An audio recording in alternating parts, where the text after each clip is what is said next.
अरे ओ महारानियों, यहां तुम्हारे महलों की तरह नौकर नहीं है, काम कर लो।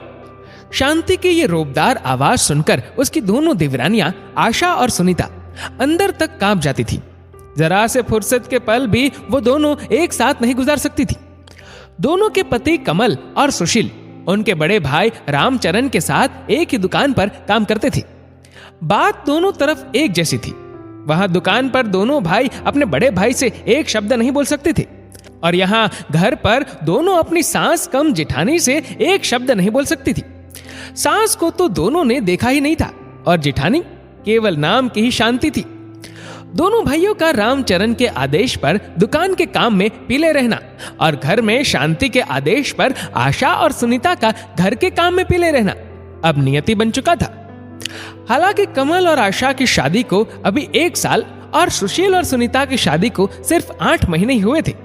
दोनों देवरानियां देर रात को जब घर के काम से निपटती तो अपने हारे थके पतियों से कोई शिकायत नहीं कर पाती थी, लेकिन पतियों को सब पता था, पर वो विवशता से कुछ न कह पाते। दोनों भाई सब कुछ जानते और समझते थे, पर कुछ कह नहीं पाते थे।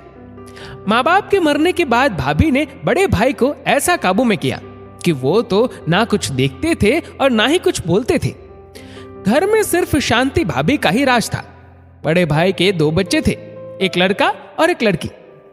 दोनों भाई अपने उन भतीजे और भतीजी पर जान छिड़कते थे, पर भाभी ने कभी अपने देवरों को नौकर से ज्यादा कुछ नहीं समझा। हर बात में दुभान करना भाभी की अब आदत से बन गई थी। दोनों के दिल में भाभी की वैसे तो हर बात चुभती थी, पर एक बात आज भी उनके दिल में नश्तर की तरह चुभी हुई थी, जो कमल और सुशील की शादी से पहले हुई थी। हुआ यूं कि एक दिन तीनों भाई एक साथ खाना खाने बैठे। भाभी ने पहले बड़े भाई को खूब देशी घी में चुपड़ चुपड़ कर रोटियां खिलाई, और जब कमल और सुशील खाना खाने बैठे तो देशी घी का डब्बा एक तरफ रख दिया और डालडा से रोटी चुपड़ चुपड़ कर दोनों भाइयों को खिलाने लगी। ये देखकर कमल ने हिम्मत करके भाभी से कहा, भाभी हमको भी देशी घी से चुपड़ कर रोटी दो ना, बड़े भाई को भी तो आप देशी घी की रोटी देती हो। इतना सुनते ही शांति भड़क गई और बेलन नचा नचा कर बोली, हाँ तुम्हारा बाप बहुत ज्यादा जायदाद छोड़ गया है और तुमने बड़े महल खड़े कर दिए हैं, जो तुमको भी देशी घी की चुपड़ी हुई रोटियां चाहिए। पर भाभी, बाप तो हम सभी भाइयों का एक ही था और अब बड़े भाई ही हमारे पिता है, तो आप ये दुभांत क्यों करती है? कमल ने भर्राए हुए गले से कहा।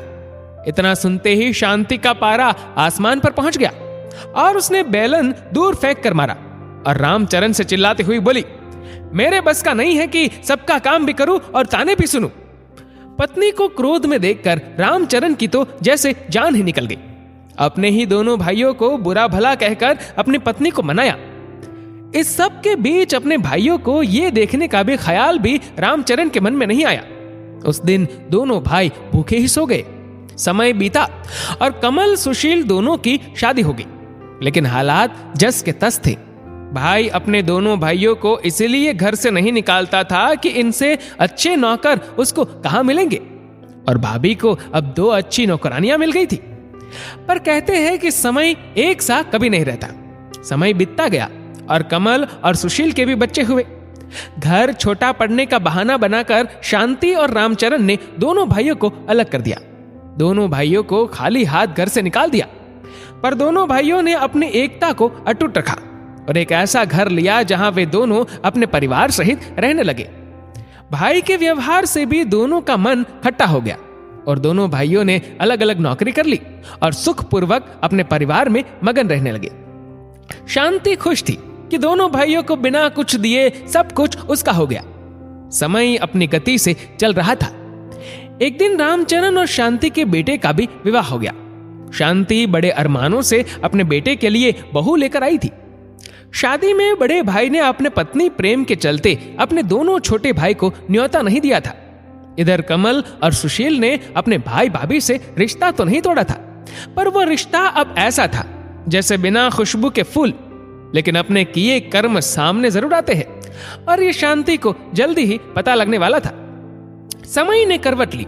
रामचरण अब बीमार रहने लगा था और ज्यादातर घर पर ही रहता था। दुकान अब बेटे ने संभाली थी। एक दिन बेटा खाना खा रहा था और बहू बड़े प्यार से खूब घी चुपड़ चुपड़ कर अपने पति को रोटियां खिला रही थी। शांति रामचरण के पास बैठी हुई ये सब देख रही थी। बेटे के खाना खाने के बाद रामचरण खाना खा रहा था और शांति उसके साथ ही बैठी हुई थी। बहू रोटियां बना बना कर रामचरण की थाली में रखती जा रही थी। रोटियां नाम मात्र की चुपड़ी हुई और जली जली सी बन रही थी।